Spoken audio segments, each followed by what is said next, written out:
So please give Tony Windsor and Rob Oakeshott another very warm welcome.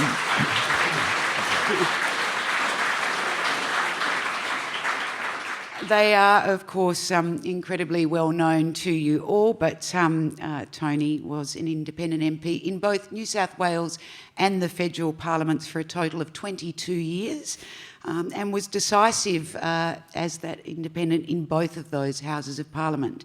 And he's lived in rural New South Wales, I think within about 20 kilometres of where he was born all his life, a true local member and a primary producer. He's now also an author. He's written this terrific memoir, Windsor's Way. Rob Oakeshott is the independent member, was the independent member for Lyne from 2008 to 2013, and prior to that he was a National Party member in the New South Wales Legislative Assembly. He left the party to become an independent. He's also written a memoir. They really are a bit twinny. And it's called The Independent Member from Lyne. And, well, welcome to Melbourne, both of you, and thank you for travelling so far.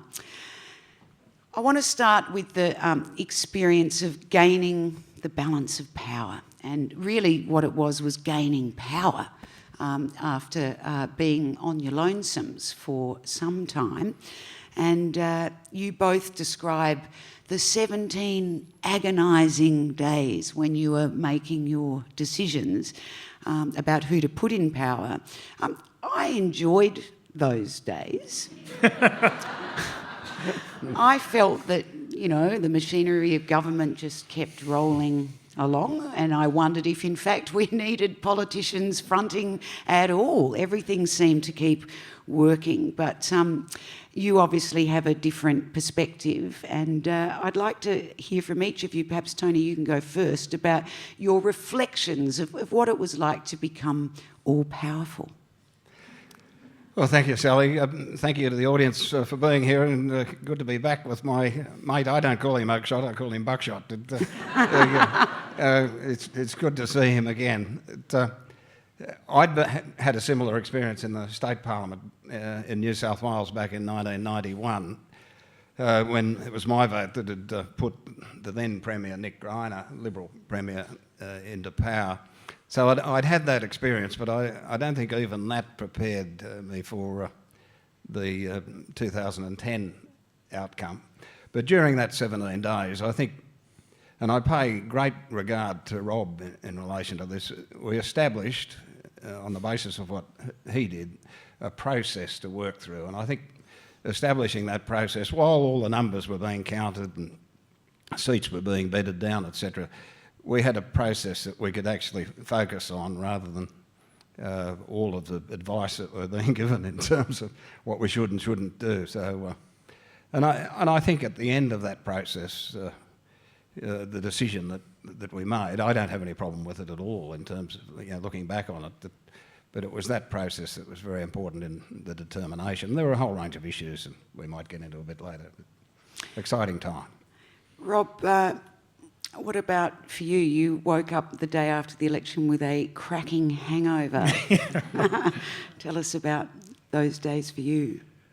Yes, and hello to Melbourne as well, and thanks for having both of us here, and it's good to see Lynn Windsor here as well as Tony. Indeed. And to catch up with old friends. I found that period enormously exhausting.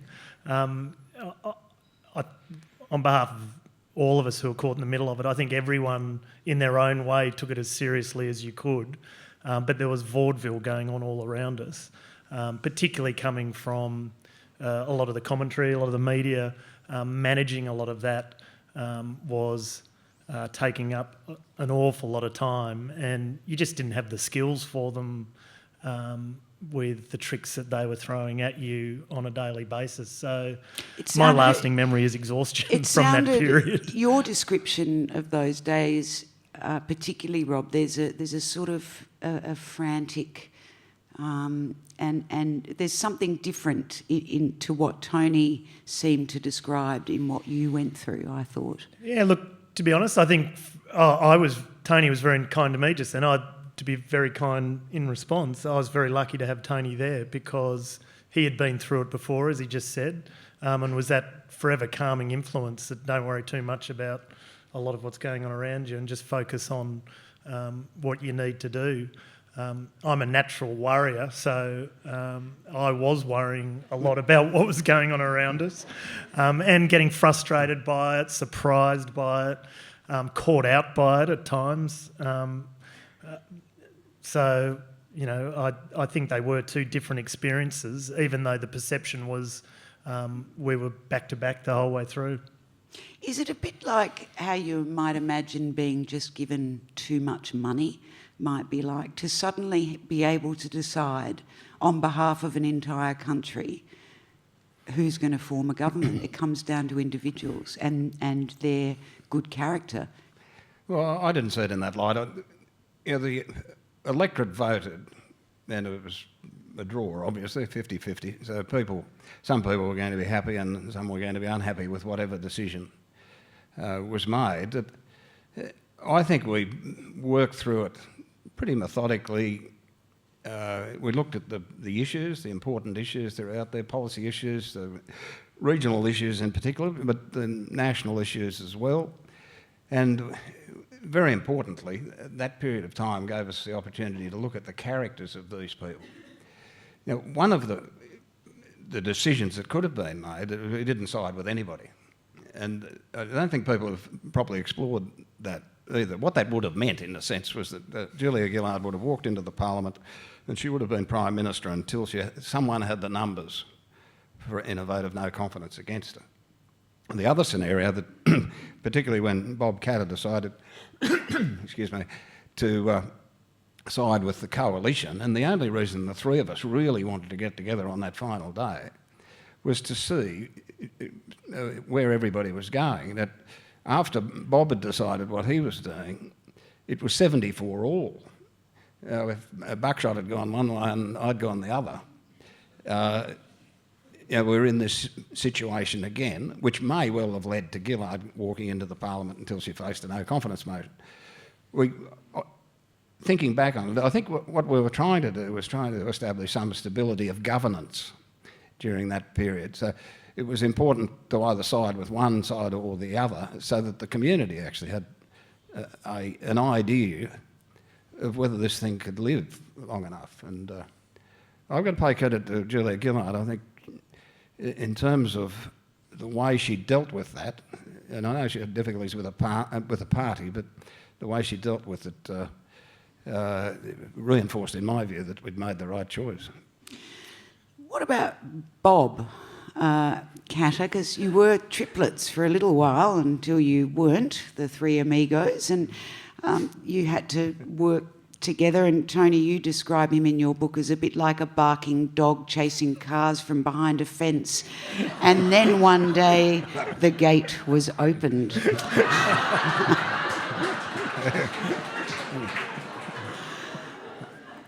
Rob, you tell us your take on Bob. Come on, Oakeshott. Look, I try and talk nicely of people. But informal here. Yeah, okay, amongst friends. Don't tell anyone what I say. I think Bob is symbolic of a style of politics in Australia that is all care, no responsibility, and all opposition and no government. And that's what I experienced over those 17 days where we all were fully exposed to each other. We were clothed, but our characters, our values, everything was getting examined. And we got to very quickly get to know what motivated and drove each of us. I couldn't have found a more solid person than the one sitting next to me. Well, you could have actually, because he kept walking out of meetings and leaving you with him. Well, he did, leaving me with Bob Katter, and it was only after that I realised why he was doing that. But with Bob, we chose at the start to establish a process. It didn't matter where we all ended up at the end. We chose at the start that we would go through that process together, stand next to each other, and ride it out together.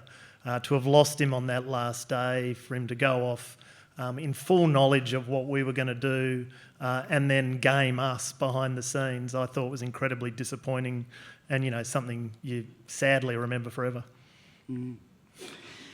3 days after you bestowed that power on Julie Gillard to form the government, she offered you the Ministry for Regional Development, and you describe it as a surprise. You turned it down, and you say it remains your greatest personal regret. Please tell us more about this, and both why you regret it, but also how you think things may have been different if perhaps you'd accepted it. Yeah, look, you go into politics to contribute, and the wrestle, I think, for people who are on the crossbench is at what level can you contribute, and whether you can contribute to executive government. I wasn't settled on that decision because I didn't think that was going to be part of the post-election narrative. It wasn't really on the radar, even though I do fundamentally believe an executive government should be formed from the talent in the room, regardless of which political party. And I know I've been madly criticised for that as it being a silly idea. But I do think as an ideal, that's one that we should look for in our parliamentary democracy. So I hadn't ruled it out, I hadn't ruled it in. When the conversation started and the offer was actually made, it really did test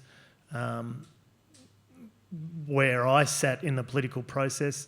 I think at the time I was very conscious of being too closely aligned to Labor, as silly as that sounds in hindsight, because I think it didn't matter anyway. Everyone was aligning us with Labor as best they could in that moment. So in hindsight, the difference on whether I'd taken the job or not was pretty minimal, and you could have contributed at that higher level, I think, and probably, you don't really know in these reflections. But I think what we did at times, without blowing our own trumpets, was save Labor from itself on a lot of decisions over those 3 years. And to have been able to get in at an executive level and get into that process as early as possible, I think some of those decisions over that 3-year period might have been a little different, and things may have played out differently. But it's all hindsight, no one really knows. And so it's just a whimsical thought in a book, and you've picked up on it. Tony, what did she offer you?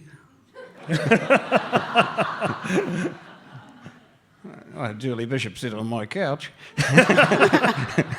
Attorney General, perhaps? No. I wasn't interested in any position. Oh, excuse me. All the more appealing, I would have thought. Yeah, I think Rob touched on it there a moment ago. That in that circumstance, you have the capacity to influence a lot of things. And we did save Labor from itself on a number of occasions, I think. That's just terrifying that you both say that, isn't it? Yeah. But Gillard was dealing with this very odd-shaped monster, in a sense, a minority parliament to start with, which is difficult. She could handle that, no problem in my view. But then she had the brilliance of Abbott in terms of his no to everything, and then Murdoch on top of that, and some associates, and then Rudd. So you had all of these people. So, people can say, they look back and say, well, she should have done and she didn't do this well and whatever else. But every time she made a move, and it's not a brilliant marketer of policy, but every time she made a move, the Ruddite people would come out and white at it, and then that'd feed the others. And it was, to a great credit, and I think Rob would agree with this, we had a lot to do with her, and we never saw her angry.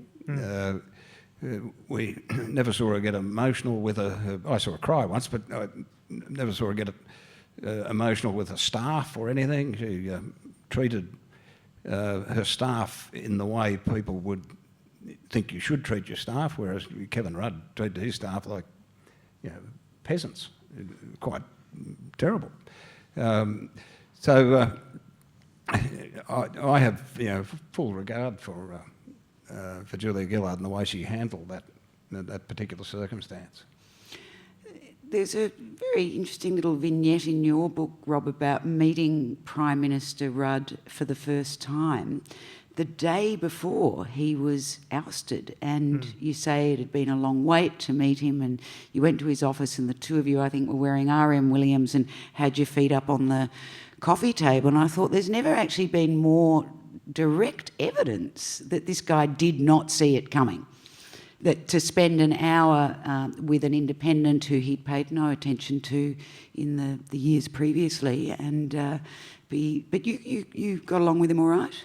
Yeah, I found him fine personally, and he came up to Port Macquarie on several occasions, and he wrote a pretty substantial. He was on the health tour when I got elected on a by-election.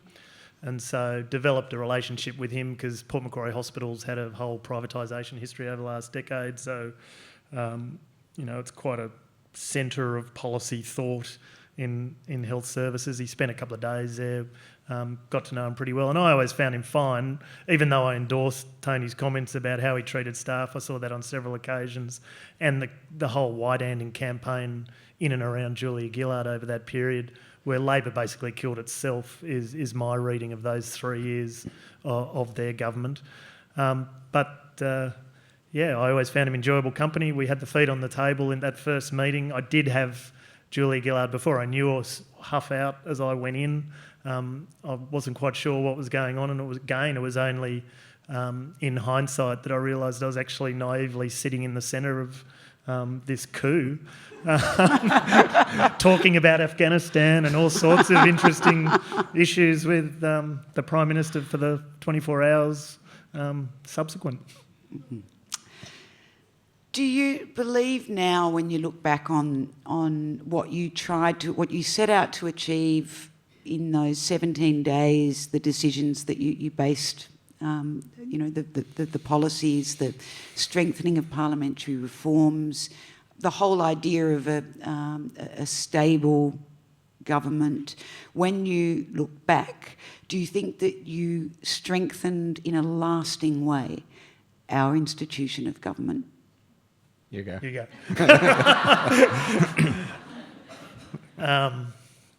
That is such a good question.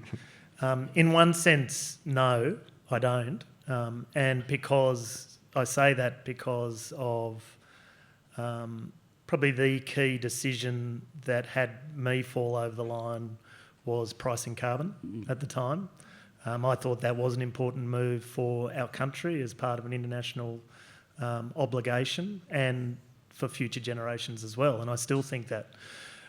So that was a really important issue to progress in that 43rd Parliament, and it's gone. So that's a lament that there wasn't more of a bipartisan effort yet. And I think Tony might drive that one. I do say yes in another sense though, and that is looking out at a room of what looks to be over 200 people, and it's more of a cultural change. I hope we showed that a parliament can function in a multi-party or a mixed arrangement of government. And the statistics back that up, and everyone would have heard them before about more legislation, more rejection of legislation, more committee work, more private members, bills and speeches, so more inclusion of everyone within the parliamentary process.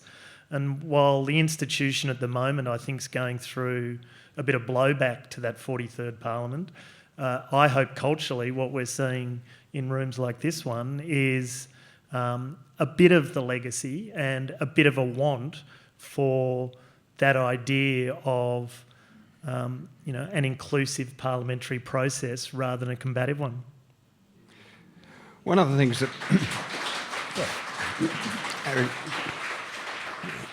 one of the things that was said at the start of the 43rd Parliament, a hung Parliament, this will be chaotic, nothing will get done, it will be political paralysis. All of those things were mentioned. If you look back at the 43rd Parliament, there were probably 5 or 6 very significant reforms. And if I remember back through Howard's years, the GST was probably the reform of those years.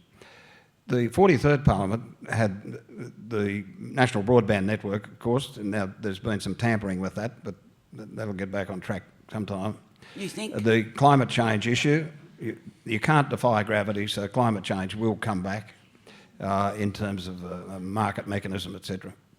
Gonski, critical in terms of educating children, takes out that 40-odd year debate of the systemic system, the public system and the private system. The money followed the needs of the child.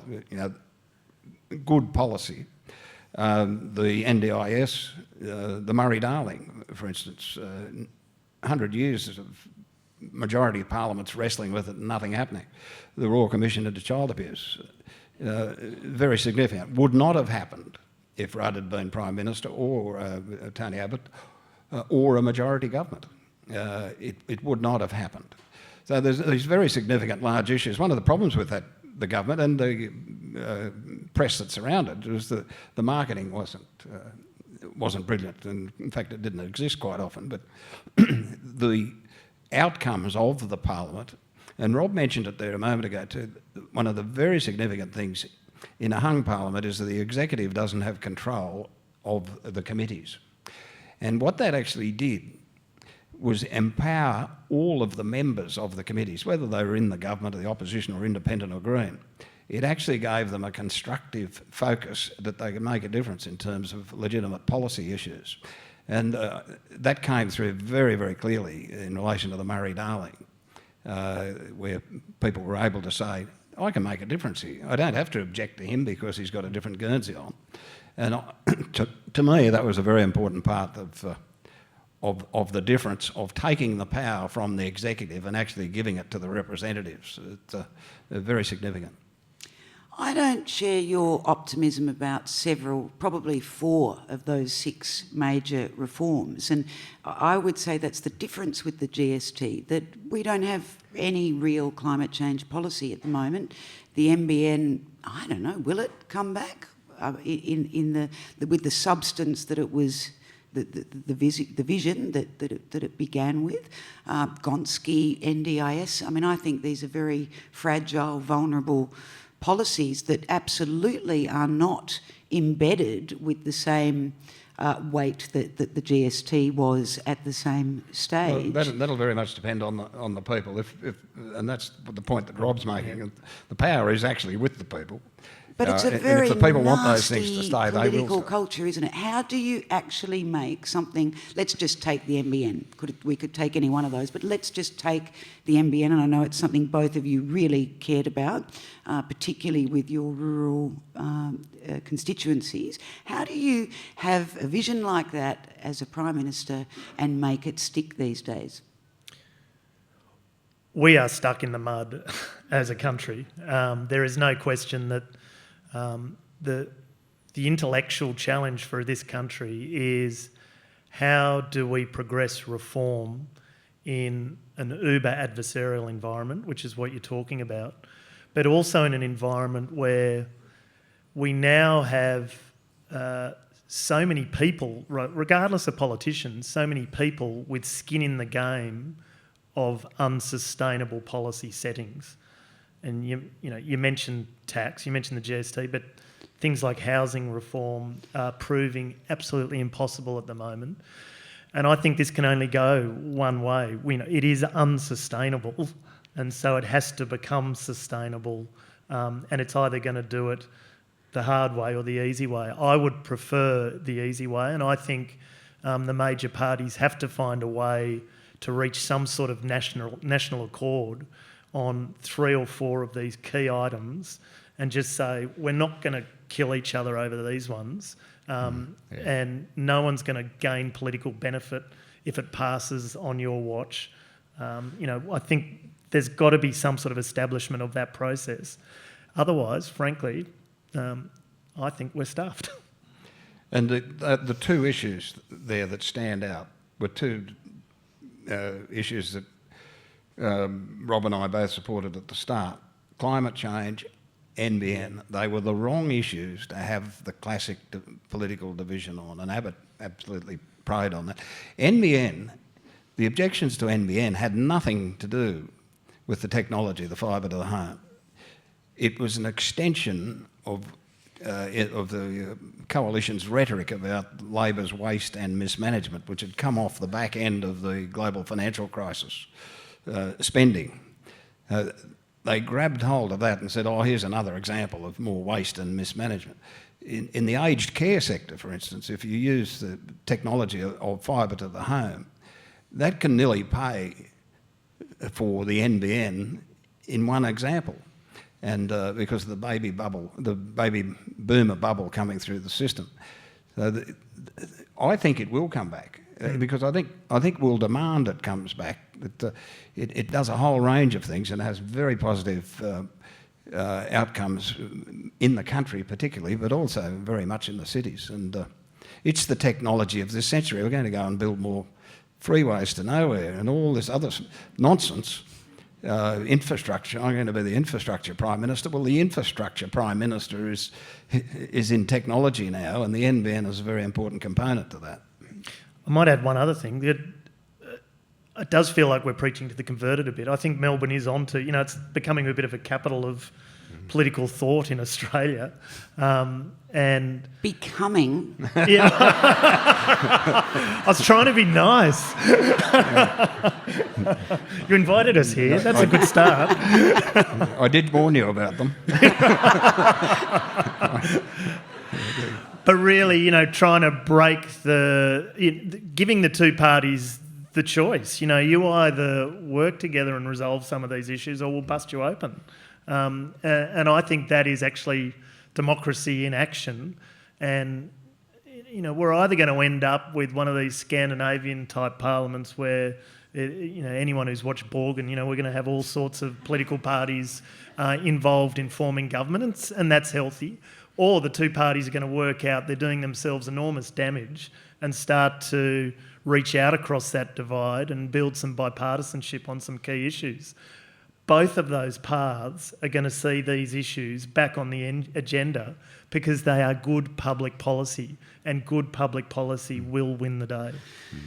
Well, we better talk about the bloke in charge at the moment to see whether any of this is actually remotely possible. Now you go first. I want to talk about... Well, just in case, it's sort of, fading from your mind, your feelings about dear Tony Abbott, I'll give a few quotes from your own words.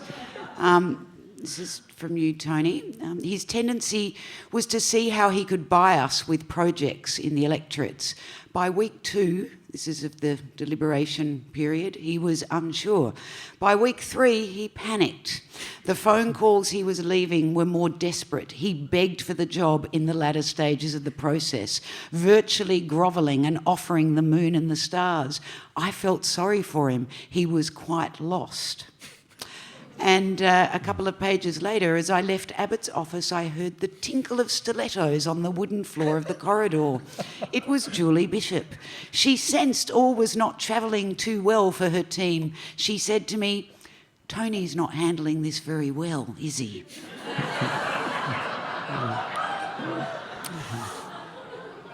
And Rob, you're a little bit kinder. Always. I was not, enthused to see that you noticed every time you went into his office the same book on his desk. And the book's title was, do you remember? I don't know, it's a Paul Ritchie book. Yeah, Stay on Message. Yeah. And, and you write, Rob, curious and frustrated about his negotiating style or lack of it. The door is open, the mood is civil, but nothing is progressing. He always indicates he's available if required, but doesn't pursue anything. You've answered it. Where do we go then? I mean, how can you be even remotely optimistic about this future? And you too, Tony, in a different way, you talk about the NBN. I mean, are you talking about light years in time, or anything in sort of current lifetimes where we might get the politics we deserve? It was one of the issues that really did concern us, that because of this very negative attitude of Tony Abbott, that we were going to enter a decade of payback. And I think we're seeing a bit of that now in terms of the Senate, how Labor's relating back to Abbott, the Senate. You know, Abbott was against everything. The constitutional recognition of Aboriginals, the recognition of local government. He didn't want to go to the 2013 election agreeing with Labor on anything. So it's going to be very difficult for people to give him any wriggle room in terms of the politics of payback. And in our view, Turnbull was probably the only one in the building that could actually change that dimension for some years.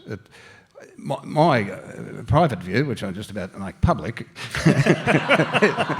is that Abbott won't see out the current Parliament. I think the greater minds in the Liberal Party will actually see that they're at risk of losing. Will it be Malcolm Turnbull or a lady in stilettos? Well, I don't know the answer to that. I'd suggest it'd probably be Malcolm, but that might be the kiss of death for Malcolm. But I think they'll recognise that something has to be done in terms of the leadership. You can't go to one side of politics and expect the nation to follow.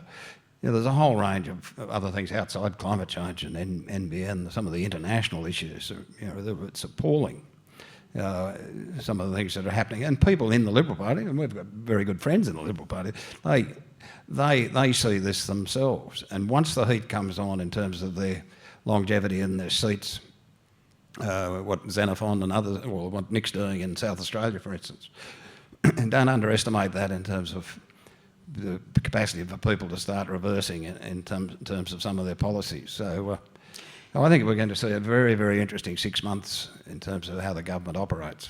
Well, this is no small thing for you to make this confession public, particularly as somebody who your mantra is stability of leadership and of government. You're saying you think that change will happen. Are you also saying that you think it should?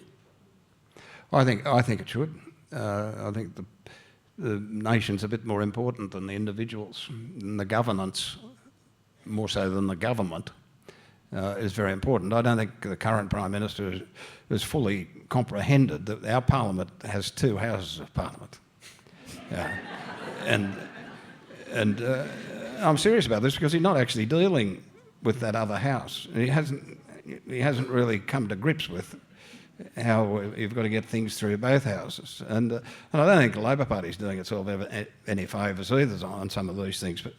But I can understand why they're doing it, because this enormous Dr. No that they faced during those Gillard years. So they're going to make him squirm as much as they possibly can. I don't agree with that, and Rob talked about there a moment ago, but that's the reality we're dealing with. So in terms of getting some of these things back on the agenda, you've got to have a circuit breaker, and I think Turnbull's probably the circuit breaker in that party, and I don't know who is in the other one. Well, look, I'm a bit more reserved on don't future. Be. No, well, confess. I'm not as wise as Tony. But there's a noticeable gear change going on within a Liberal national government in Australia. And I'm not sure whether it's a gear change that favours the current Prime Minister's style. He has made his whole approach one of crash or crash through, never negotiate with anyone, never negotiate with the crossbenchers, his way or the highway, every cliche you can think of. We're 18 months into it, and really not much of his forward agenda has been achieved at all. And so you can now see the language softening to one of a conversation. You know, we want to think about things, we want to bring in other parties. Chris Pine's now putting a team together to talk with the crossbench about higher education reform on the third attempt.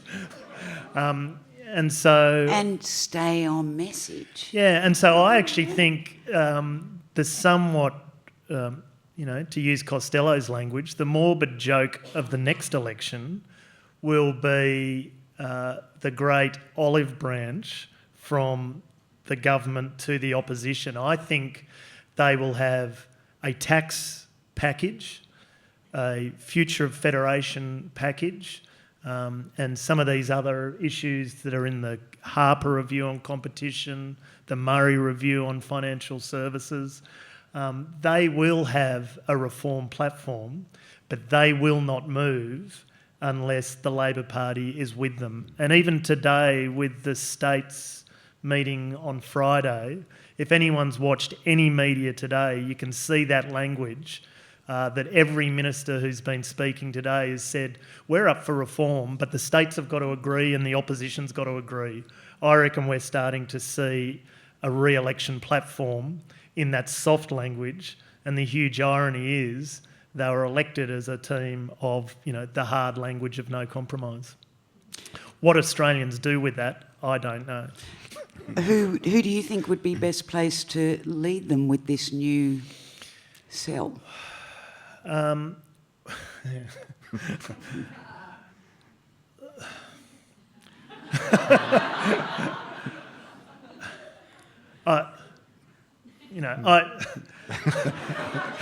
don't like changes in direction in people's language purely based on the moment. So, frankly, I don't have a lot of time for any of them based on the mincer they put us through to achieve their goal of getting government, and now for them to find out 18 months into it that all their language and all their chest beating was just rubbish.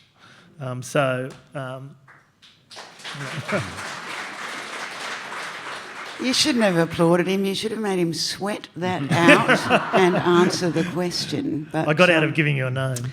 For now, we'll see if we get a minute at the end. But a very interesting answer. Yeah. What I will say, though, is Tony touched on it as well, that the Labor Party now in this environment, I think, looks to be a really more than a normal opposition player to watch. What Bill Shorten does in the next 6 months will pretty well define him and define the direction for Australia. And it's really rare that an opposition leader has that power, but the government is almost giving him that power by their shift in direction. Now, what he does with that, I think, is his challenge, but also will shape a lot of what we're talking about as far as the future direction for Australia. The other party in the mix, the great minority party, of which you both have, more than flirted, I suppose, particularly you, Rob, is the National Party. And, I'm sort of at a loss to kind of understand the National Party and its role in Australian I laughed. Politics. No one else did. I get your joke. These days, it seems to me a sort of socialist agrarian party that it is completely at odds with the Liberal Party, and I just don't get it. So, Tony, you can start with enlightening me. Well, I suffer from the same problem, but I don't get it. I don't get it either. But what I do get, and what I think successfully did in terms of the agreements with Gillard, was put regional Australia back into the political equation. And I hope what we have done there is enlighten people, that, particularly country people, that they can be more strategic in the way they vote. They don't have to vote one way all the time. Because what's happened traditionally is that they're taken for granted by both sides when they do that. Now, I've made the point in my book, which you'll all have to buy, of course, but that 30% of the vote reside in regional Australia, and there hasn't been a parliament since Federation where a country member hasn't held the balance of power. They've been subsumed in the city-based majority parties, in the Labor Party, Liberal Party, etc. So the aberration that two regional members having key positions in the 43rd Parliament could be an aberration that occurred at every election, because the city is roughly split. Even in the recent New South Wales election, the Liberal seats and Labor seats were all virtually equal. It was the national seats that boosted the numbers to give the Baird government. But that, there again, that's very much in the hands of regional people, and I'd hope that out of that hung parliament, people actually look specifically at some of these policies, because they are in contradiction to what the country people particularly look at. The NBN's a classic example. Why would the National Party walk away from that at the federal level when it's the very piece of infrastructure that can change the dynamics of where people live, not just in the country, but and operate their businesses, not just in the country, but in terms of the nation, and they turned their back on it under this guise that cost too much. The person to listen to on this is, of course, Alan Jones. He's just absolutely, you can't believe the things that he says, but of course in having an understanding of some of these issues, which in a city, Melbourne, I certainly don't, but I hear him saying things that are completely all over the place. No. Once again, Rob, what's your take on it? Look, if anyone wants a fun night out, go to a National Party branch meeting, because you will see a meeting that is agrarian, it is socialist, it's anti-trade and all the international money and some of those issues of quasi-xenophobia and almost Pauline Hanson-esque. And, in amongst that are some really lovely people. And that shouldn't be forgotten, quite seriously. Yeah. But my read of the National Party is they're not one party. They're a state-based organisation. So in the Northern Territory, there's the Country Liberal Party. In New South Wales, there's still a National Party state branch. Victoria, there's a small one. Western Australia, there wasn't one. Small ones emerged. And playing their cards pretty wisely with Brendan Grills and the royalties for regions and everything going on in WA. The big move, though, was Queensland. As soon as Queensland was about 5 years ago amalgamated the Liberal and the National Party into the one brand, that's sort of the mothership of the National Party. And so they really dropped the agrarian socialism and just became part of the right-wing army of the Liberal Party. From regional areas. And for me, that was the key to the Abbott rise against carbon pricing and beating Malcolm Turnbull in that party ballot by one. That amalgamation in Queensland has actually had a significant impact on politics and policy in Australia, and I think explains, for me at least, what is a new direction for the National Party, not only through their geographic, the regional and rural party that we know for the past 50 years, but even where they started, ironically, their name was the Progressives. And I think they've come an enormous way to be the arch-conservative wing of the Liberal Party today. It seems to me that country people could be a really dynamic force in Australian politics if there was a bit more something, a bit more, a bit less dependence, a little less assumption about how power is created. It doesn't always land on your lap on election night. Sometimes you have to see spaces for it and go out and get it. But it would seem to me that that's the single demographic that is sitting there waiting to take it.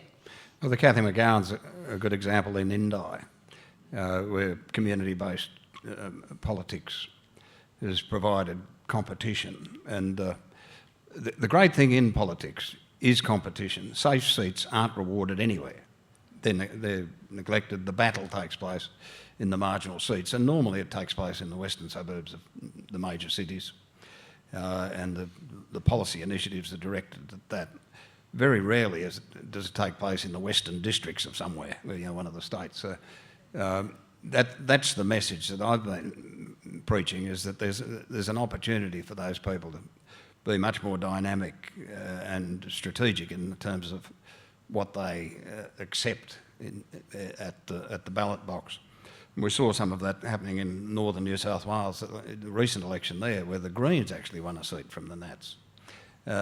That will, over time, take them out of that particular region, because the Liberals will come back in when the Greens depart, and but the Nats will not win those seats probably again.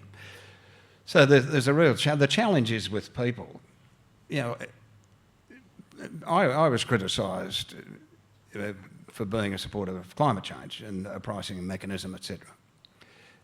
I'm a farmer. Our son's a farmer. Out of all the people in Australia that are going to be impacted by climate change, if the scientists are right, and I believe they are, the first ones are going to be the food producers.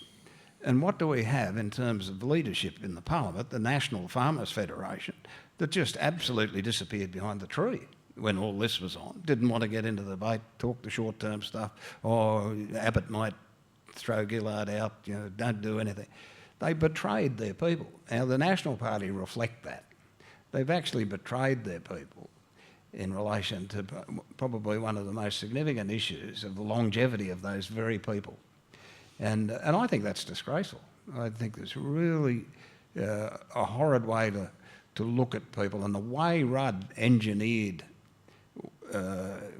Turnbull in question time, Rudd actually created the move, along with the Queensland thing that Rob's talking about, but Rudd actually created that move to Abbott. He had the opportunity, this great moral challenge that Kevin used to talk about. He had the opportunity to put his arm around Turnbull and move forward with a emissions trading scheme. He couldn't resist the jab because of this little nasty group of nationals that were trying to bury Turnbull. And that's a very significant point in our history, our political history, on that one particular issue. I think something that I really appreciate about the two of you is the respect in the way that you speak about Prime Minister Gillard. How do you think that will history get kinder to her than we were at the time? And by contrast, do you think that history will have a different impression of Prime Minister Rudd? And will it forget just how popular he was at his time in the public? As I think a lot of us would like Prime Minister Gillard to be remembered more positively than she was at the time of her demise. Here you go. I have a real problem with making deities out of politicians, all of us, certainly me included, maybe not Tony. So Julia Gillard, Kevin Rudd, Tony Abbott, they all have their faults. It's a human business we're in.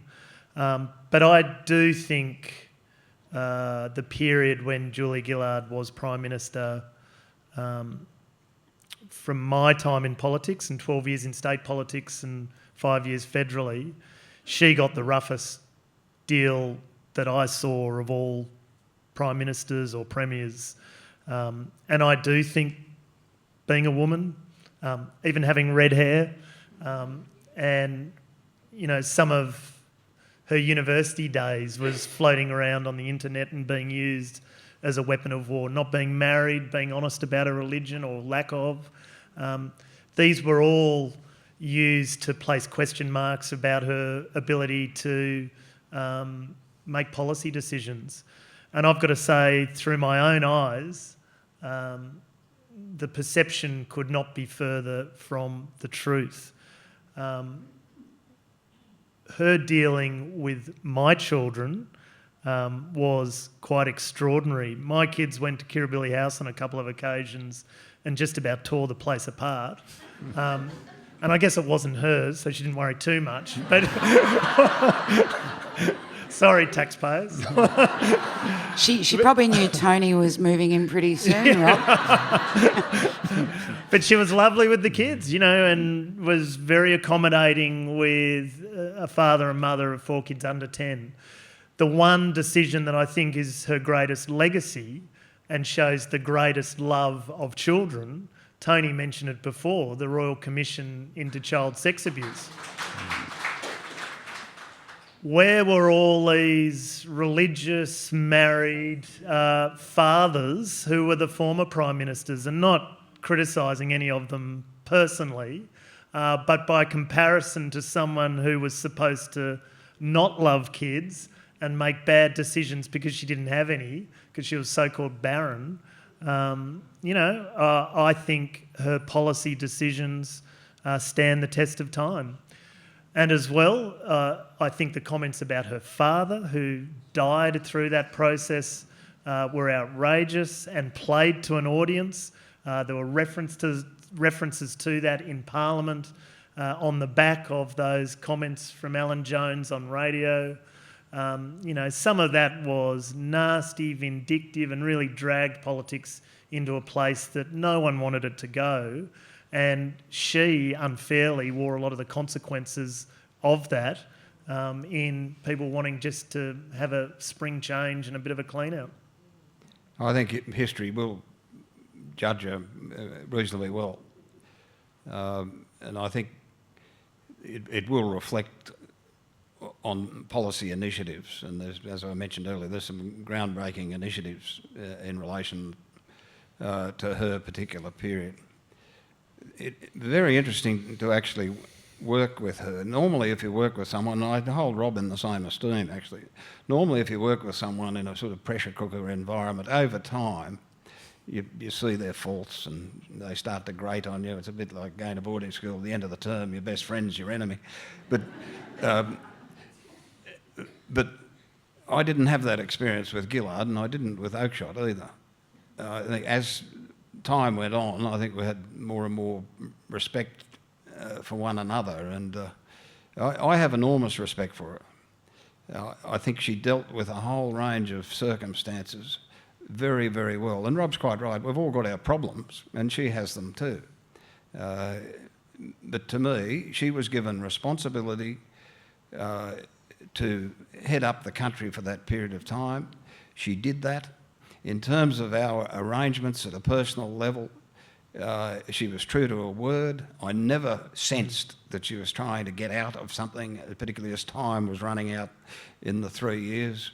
And in fact, the book that you're all going to buy, there's a story in there that she didn't have to do because she was on the edge of the precipice about to go, but she made the effort to fulfil a commitment to what was called the water trigger, which is very important in terms of coal seam gas and those things at the Commonwealth level. So I have enormous regard for her, and I wish her well, and history will judge her well.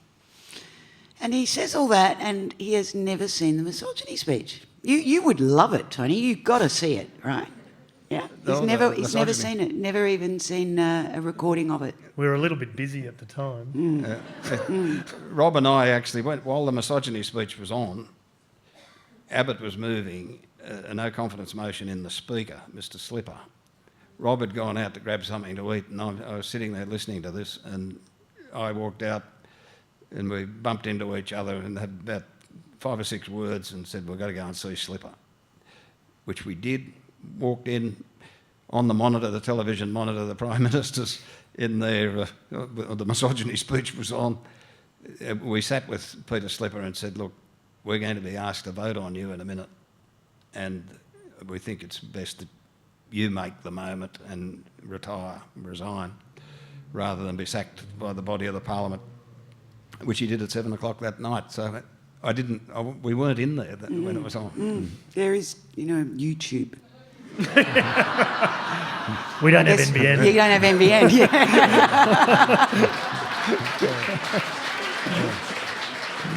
Please explain.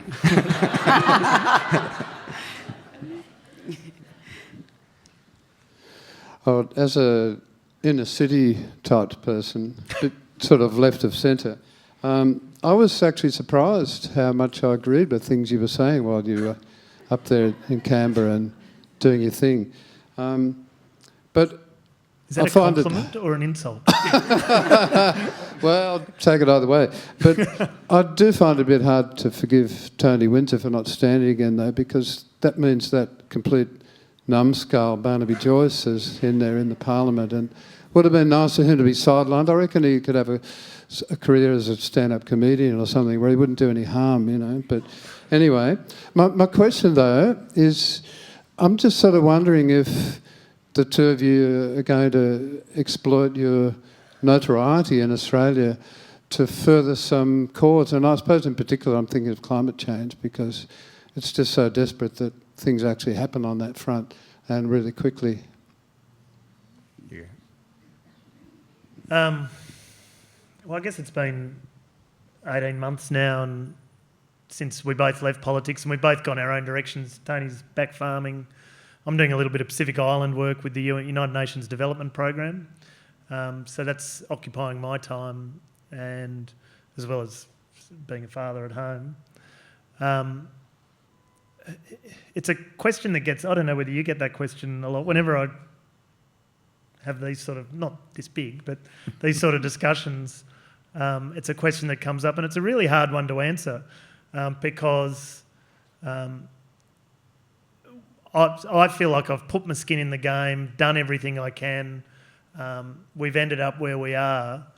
I'd be willing to do more, but I'm not quite sure myself where that place is, because the game seems to have in some way moved on, and the organisations that you may want to get involved with are probably dealing with a government that the last person they want to hear from is me or Tony. So I don't think the moment's quite right now. I do make a suggestion in the book, though, and it's a bit of a hindsight suggestion on if we were to go again on carbon pricing.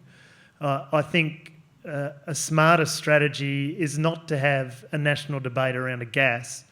A smarter strategy is to have a national debate about biodiversity loss and to really make the conversation, which is the political term of the moment, around the real chance of loss of the koala species in our lifetime. You know, the loss of biodiversity corridors and the opportunities that then come with carbon pricing as just one tool in building these corridors and protecting Australian native species.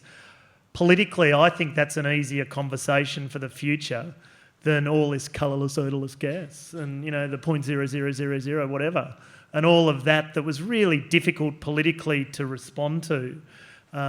So that's something I put in the book for anyone in the future.